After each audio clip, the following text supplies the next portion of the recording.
আমি একজন সাহাবীর ছোট্ট একটা গল্প আপনাদের সামনে শোনাইতে চাই।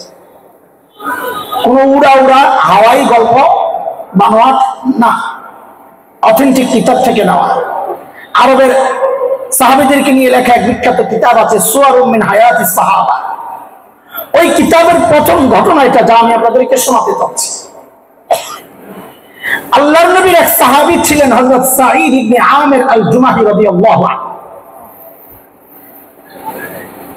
ইসলাম কবুল করছেন একটু দেরিতে, হিজরতের বেশ পরে, কিন্তু দেরিতে মুসলমান হলে কি হবে, ঈমান ছিল বড় পাক্কা। কতটা পাক্কা, একটা ছোট্ট গল্প শুনেন তাইলে বুঝবেন। সাইয়েদনা ওমর যখন খলিফা, ওমর নরম না গরম? কেমন গরম? সাংঘাতিক গরম। এটা হলো ঠিক কথা। এই সাংঘাতিকটার একটা উদাহরণ দেই তো। নবী আলাইহিস সালাম বলেছেন, ওমর যে রাস্তা দিয়ে চলে শয়তান ভয়ে আর ওই রাস্তায় থাকে না। এটা হলো সাংঘাতিক গরমের উদাহরণ। হ্যাঁ হ্যাঁ, আমরাও যে রাস্তায় যাই শয়তান থাকে না, কি ঠিক নেই? ঠিক। আমরা যে রাস্তায় যাই শয়তান থাকে না, তবে পার্থক্য আছে। ওমর যে রাস্তায় চলতেন শয়তান থাকতো না ডরে, আর আমরা যে রাস্তায় চলি শয়তান থাকে না, দরকার মনে করে না, তুই তো কামসা করছ, আমি যাবো কেটে। কথা ঠিক? হ্যাঁ। হযরত ওমর যখন খলিফা, গরম ওমর। একদিন হযরত সাঈদ আয়েশা বলতেছেন, ওমর আল্লাহ দায়িত্ব দিয়েছেন, ঠিকঠাক মতো আদায় করে নাইলে কিন্তু খবর আছে। বাপরে বাপ, এটার কলিজায় সাহস কত! এই সাহস পাইল কই? মানুষ নিজে যত সৎ হয় তার সাহসটাও তত উঁচা হয়। নিজের মধ্যে দুই নম্বরই থাকলে কথা বলবে মিনমিন মিনমিন করে, আর খালি তেলের দাম বাড়াই। তেলের দাম বাড়ে কেমনে? খাওয়ায়ও ব্যবহার, কথায়ও ব্যবহার, তো দাম বাড়ে। আরে বাপরে বাপ, আমরা দেখছি সাংঘাতিক সম্মেলন। কি সম্মেলন? সাংঘাতিক সম্মেলন। সব দাদা বাবুদের নুন খাওয়া, ওই দালাল সাংবাদিক গুলা বসা, আর সামনে আপনার নেত্রী বসা। সাংবাদিক জিজ্ঞেস করে, মাননীয় প্রধানমন্ত্রী, এই বয়স আপনি কাজের এত এনার্জি কোথায় পান? আপনি বাপরি মুড়ি মুড়ি হাসে, সুবহানাল্লাহ, তেল আর তেল, সুবহানাল্লাহ। আল্লাহ এই খবিস গুলা আরো শেষ করছে ওদেরকে। এই সাংবাদিক গুলা যদি সঠিক কথা তুলে ধরত, তো ওরা এতটা উৎপাত করার সুযোগ পেত না। কথা বলে আল্লাহ।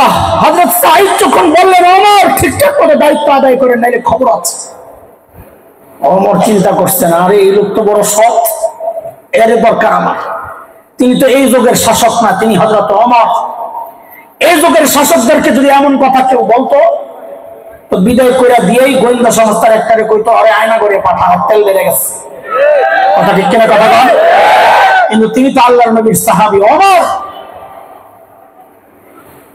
হযরত ওমর ধরছেন, ভাই আমার একার উপর দায়িত্ব চাপায়া দিচ্ছ, একটু সহযোগিতা করো, তোমার আমার দরকার। জোর করে ধরে সিরিয়ার এক শহর ছিল তখন হিমস, ওই হিমসের গভর্নর বানাইয়া হযরত সাঈদকে পাঠায় দিচ্ছে। এই আগে আলোচনা হয়ে গেছে, ছিল কি? এটা আলোচনা হয়েছে কি ছিল, যে মানুষ মূর্তি পকেটে করে নিয়ে যাইতো, তাদের আলোচনা। যারা নিজের মেয়েকে জীবন্ত দাফন করতো, এটা ছিল। ওই মানুষগুলাই আল্লাহর নবীর সোহবতে আইসা, নববী শিক্ষায় শিক্ষিত হইয়া, নববী দীক্ষায় দীক্ষা পেয়ে, ওই মানুষগুলার এখন কি হয়েছে, হইল কি শুনাইতেছি। এখন ছিল কি শেষ? হযরত সাঈদ যখন হিমসের গভর্নর, হিমস থেকে এক দল আসছে হযরত ওমরের কাছে সাক্ষাতের জন্য। ওদের অর্থনৈতিক মন্দা চলতেছিল, মন্দা। হযরত ওমরের কাছে আইসা বলতেছে, আমরা খুব বিপদে আছি। আচ্ছা, এই কথাটা বলার আগে আপনাদের কাছ থেকে আরেকটা কথা শুনিনি, তাহলে এই কথাটা বুঝতে আপনাদের সহজ হবে। দেখেন, যে অঞ্চলের মানুষ যত ধনী হয়, ওই অঞ্চলের জনপ্রতিনিধি যারা মেম্বার, চেয়ারম্যান, এমপি, তারা ওই রকম ধনী হয়। এলাকার প্রভাব। আজকের দুনিয়ায় Bangkok, Singapore, Thailand, Dubai, Abu Dhabi, Karachi, Bombay, আমাদের চিটাগাং, এগুলো যেমন বাণিজ্যিক শহর, ওই সময় গোটা দুনিয়ার বাণিজ্যিক শহর ছিল সিরিয়া। কাজেই সেই সিরিয়ার গভর্নর, হিমসের গভর্নর সাঈদ ইবনে আমির আল জুমাহি একটু বুঝে শুনে বলেন তো, ধনী হওয়ার কথা না গরিব হওয়ার কথা? বলেন জোরে সরে। কেমন ধনী? কেমন ধনী? নরমাল, সময়ের সেরা ধনী, এই কথাটা বলেন আমার সাথে। কেমন ধনী? কেমন ধনী? এইবার শোনেন কেমন ধনী ছিলেন।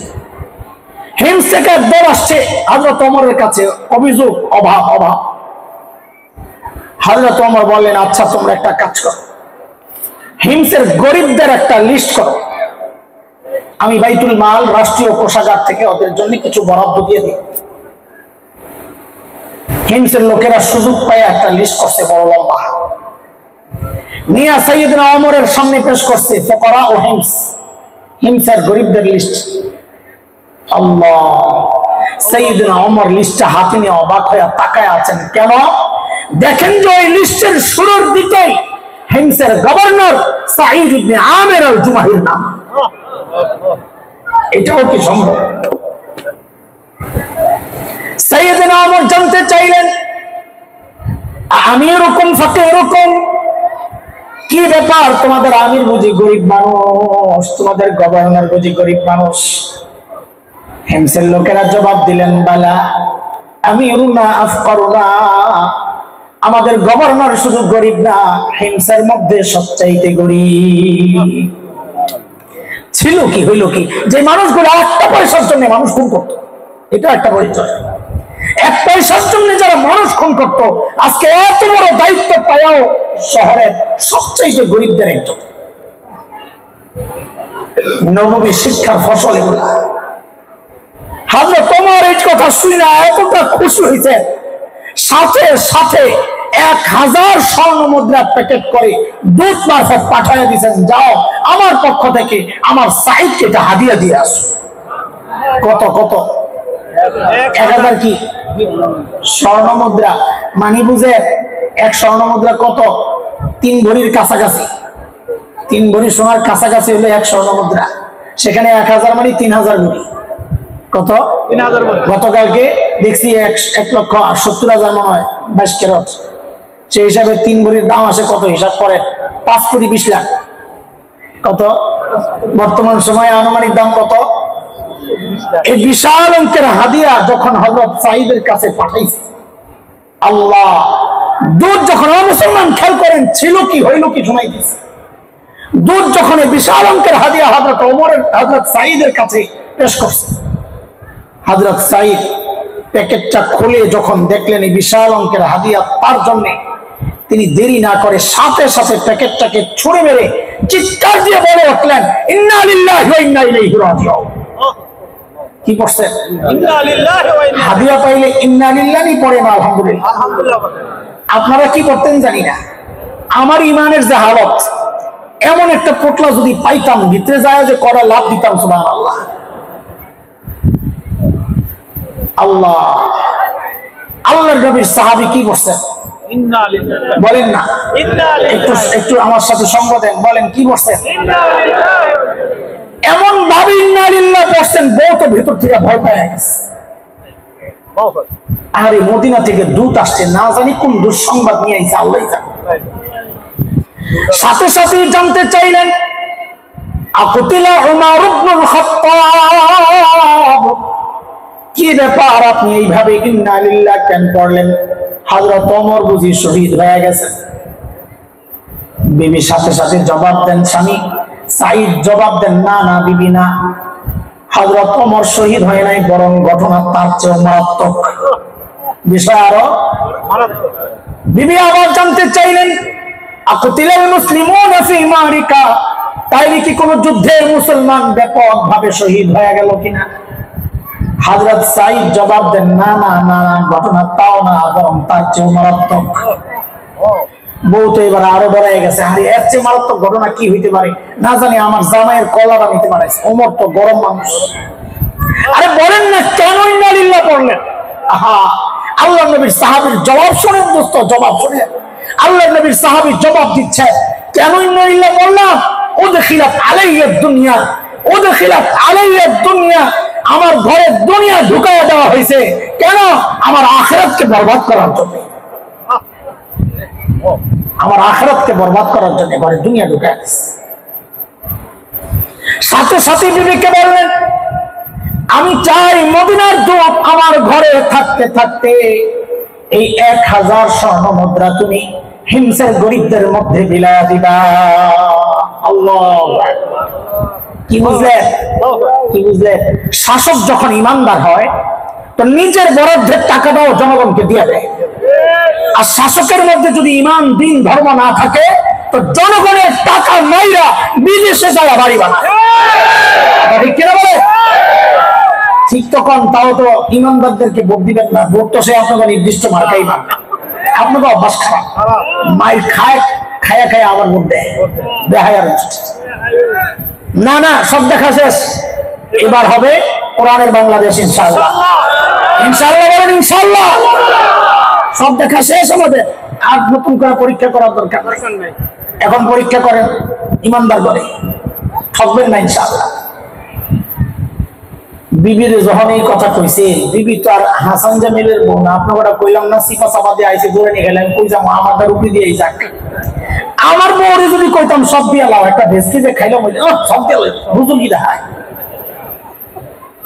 বেশি পিড়াপিড়ি করলে বলতো 2 ভাগ করেন, অর্ধেক আপনার অর্ধেক আমার, আপনারটা আমারটা থাক, আপনারটা দিয়ে আলাম, অনেক সব। কিন্তু বলতো সাহাবীর বউ। কার বউ? কার বউ? আল্লাহ তাআলা যে যেমন তার সাথে মিলায়ও তেমন। পোলাপাইন বিয়া করার সময় এটা মনে রাখিস, তুই এখন নিজে করে 2 নম্বরই বউ চাই আমি বসিয়া, ঠিক নিও। অথচ কোরআন বলে অন্য কথা, আল খাবিসাতু লিল খাবিসিনা ওয়াল খাবিসুনা লিল খাবিসাত والطيبات للطيبين والطيبون للطيبات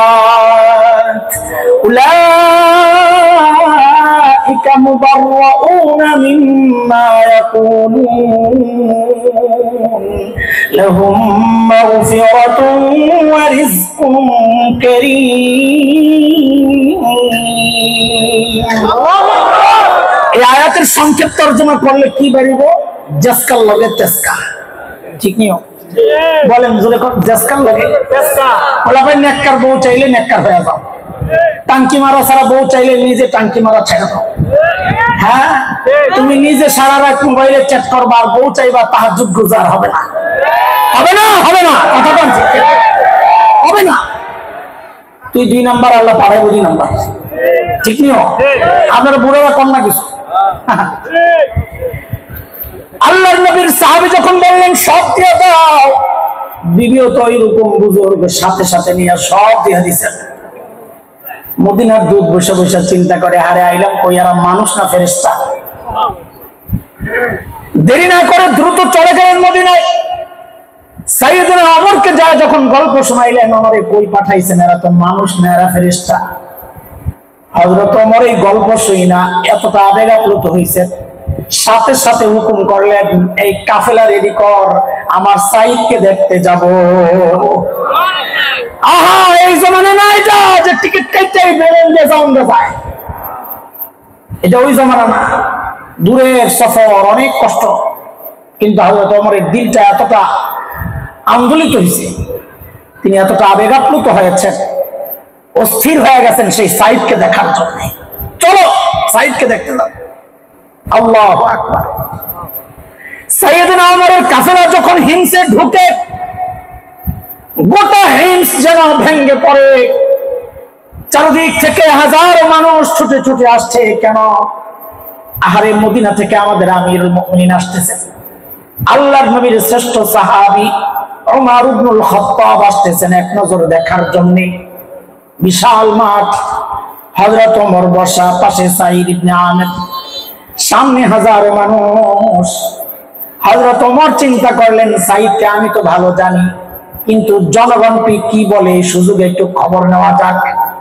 অনেক সময় দেখা যায় না তার কাছে নেতা ভালো, কিন্তু পাবলিক দেখতে পারে না। হয়নি? হয়নি? সাইয়েদনা ওমর ডাক দিয়ে জিজ্ঞেস করলেন, এই হিমসের মানুষ, তোমাদের গভর্নরের বিরুদ্ধে কারো কোনো অভিযোগ আসেনি, থাকলে দাঁড়ায় যাও। দেখছেন এই অবস্থা। এই যুগে যদি কোন নেতা আইসা এই এলাকায় বা অন্য এলাকায় আইসা যদি কইতো এই আপনাকে এলাকার নেতার বিরুদ্ধে কারো কোনো অভিযোগ আছে, তো পাবলিক কি করতো? মাথাটা নিচের দিকে দিয়ে কইতো অভিযোগ তো আছে, কিন্তু খারাপও না, এখন খারাইলে সকালে হইয়া পড়ানো লাগবে। ঠিক নিও? আরে কথা কয় না মানুষ, তাও ডরায়। ঠিক নি কথা? নেতার বিরুদ্ধে কোনো অভিযোগ নেই, আমার নেতার চরিত্র ফুলের মতন পবিত্র, একটু চাঁদাবাদি করে আছে আর সব ঠিক আছে, এগুলো নিয়ে আশায় না করে আর সব ঠিক আছে। কথা বল না? ঠিকঠাক হইতে রাজি না। সন্ত্রাসী চাঁদাবাজদের কোনো আশ্রয় বাংলাদেশে নাই। একসাথে এক থাকবেন ইনশাআল্লাহ এই জায়গায়। আপনি দল জায়গায় ইচ্ছা করেন, কিন্তু চাঁদাবাজদের বিরুদ্ধে একদল হয়ে যাবেন ইনশাআল্লাহ। চাঁদাবাজদেরকে কোনো আশ্রয় দিবেন না। এক চাঁদাবাজদেরকে তাড়াইছেন, অন্য চাঁদাবাজদেরকে প্রশ্রয় দেওয়ার জন্য না। চাঁদাবাজ মুক্ত হোক, সন্ত্রাস মুক্ত হোক, এই দেশ শান্তির দেশ হোক, এটা আমরা সবাই চাই। ক্ষমতায় যে ইচ্ছা চায়, এটা নিয়ে আমাদের কোনো কথা নাই। ঠিক আছে না কথা? সাইয়েদনা ওমর যখন বললেন এই কারো অভিযোগ আছে, ওই কোনা থেকে এক বুড়া দাঁড়ায় গেছে, আসো। বাপরে বাপ, কলিজায় সাহস তুলে না। হযরত ওমর তো একটা ঝটকা খেয়েছেন, কিরে এত ভালো মানুষের বিরুদ্ধে অভিযোগ। দেখা দেখি মানুষের স্বভাব হলো দেখা দেখি কাম করে। বিশ্বাস করেন, আপনি দেখবেন ওই রাস্তার মাঝখানে যাইয়া গাড্ডা ব্যথা করতেছে, এতক্ষণ বইয়া দিয়েছেন যায় এইরকম কত টাকা থাকে, আপনি চোখ বন্ধ করেই রাখছেন, গাড় ব্যথা করতেছে। দেখবেন পাশে দিয়ে যারা যায় অধিকাংশ দাঁড়িয়ে দেখবো আপনি কি দেখতেছেন। কথা বুঝেন নাই?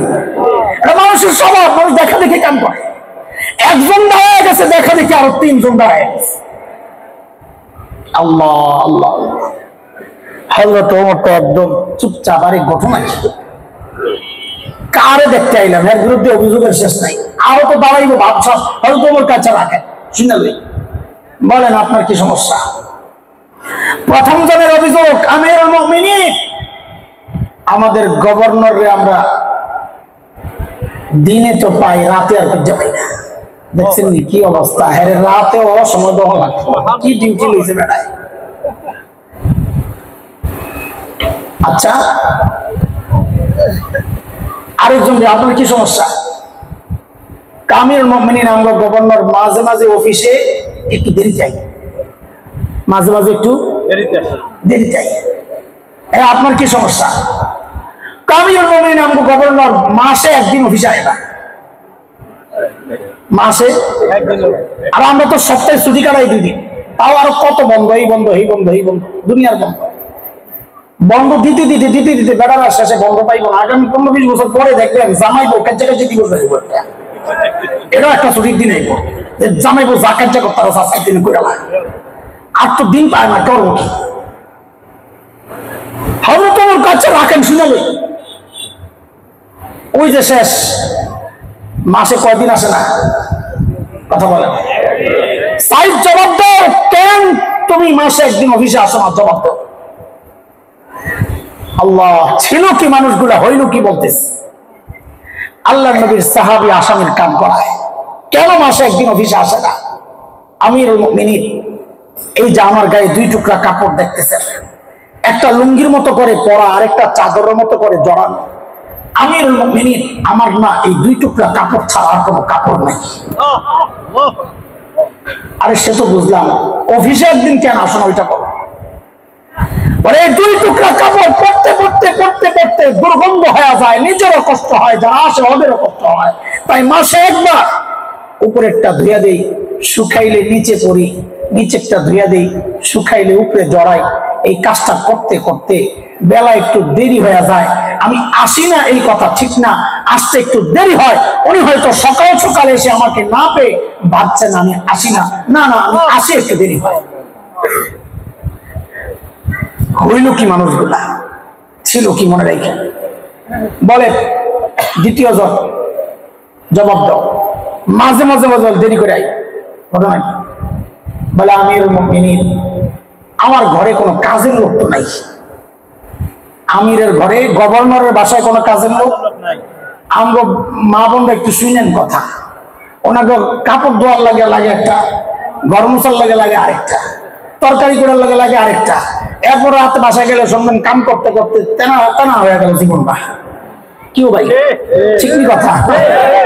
আল্লাহ আগে আমি মা ঘরে দেখছি সেই ফজরের আগের থেকে ওইটা কাম করা শুরু করছে, রাতে একদম আম করে ঘুম পাড়ায় এরপরে নিজে গেছে শুইতে। ঠিক নেই? শুধু তা না, আশেপাশের কারো বাড়ি মেহমান টেমান এলে দৌড়ে এখানে একটু সহযোগিতা করে আইছে। আরে এখানে এত কামের লোক থাকা সত্ত্বেও জীবন বলে শেষ হয়ে গেল কাম করতে করতে। আর জায়গা দেখবেন আসলে মোবাইল চালায়, আসলে টিপে টিপি করতেছে। ঠিক কি কথা বলেন না? আপনারা খুব ভালো মানুষ, হ্যাঁ বুজুর্গ। আল্লাহু আকবার, আল্লাহু আকবার। হযরত ওমর কয় সাহেব জবাব দাও কি সমস্যা? বলে আমার ঘরে কোনো কাজের লোক নাই। সকালবেলা মাঝে মধ্যে দুই স্বামী স্ত্রী দুইজনে মিললে একটু রুটি মুটি বানাই, ওইটা বানাইয়া খাইয়া আস্তে আস্তে মাঝে মাঝে একটু দেরি হয়ে যায়। দেখছেন অভিযোগ গুলা কত মারাত্মক। শেষ অভিযোগ মনে আছে, প্রথম অভিযোগটা আর কি কি দিনে পায় রাতে পায়, এইটা তো বড় কঠিন জিনিস। সাই জবাব দাও কেন তোমাকে জনগণ রাতে পায়? আল্লাহু আকবার। আল্লাহ নবীর সাহাবীর জবাব, ও দোস্ত কাদের কথা শোনাচ্ছি, ছিল কি যেন পূজা মিস না হয়, যেন পূজা মিস না হয়, এই জন্য সফরে যাওয়ার সময় বগলের তলে করে মূর্তি লয়ে যাইতো, ওদের কথা শোনাচ্ছি। এখন হইল কি, নববী শিক্ষায় আল্লাহ নবীর আদর্শ ধারণ করার পর ওই মানুষগুলাই হইল কি, শোনেন কেন তোমাকে রাতে পাওয়া যায় না? আল্লাহ নবীর সাহাবী হযরত সাঈদ ইবনে আমির আল-জুমাহি জবাব দিচ্ছেন, আমিরুল মুমিনিন কসমতু হায়াতি বাইনা রাব্বি ওয়া বাইনা ইবাদি। আমিরুল মুমিনিন জীবনটারে দুইটা ভাগ করছি, এক ভাগ রাতটা আমি আমার মালিককে সময় দেই, আরেক ভাগ দিনটা মালিকের বান্দাদেরকে সময় দেই। রাতটা কার জন্য? দিনটা বান্দার জন্য, মানে পুরো দিনটাই আল্লাহর জন্য। হযরত সাঈদ ইবনে আমির আল-জুমাহির গল্প শেষ করছি না, শুধু এতটুকু জিজ্ঞেস করি বুঝতে পারছেন কিনা, এই যে মানুষগুলোর পরিবর্তন ছিল, মানব ইতিহাসের সবচাইতে নিকৃষ্ট মানুষ হয়ে গেল মানব ইতিহাসের সবচাইতে সেরা মানুষ, দামি মানুষ, যাদের প্রশংসা আল্লাহ কোরআনে করেছে। সেই মানুষগুলোর পরিবর্তনটা কিসের ছোঁয়া একটু বলেন তো? সবাই চিৎকার করে উঁচু আওয়াজে বলেন কিসের ছোঁয়া?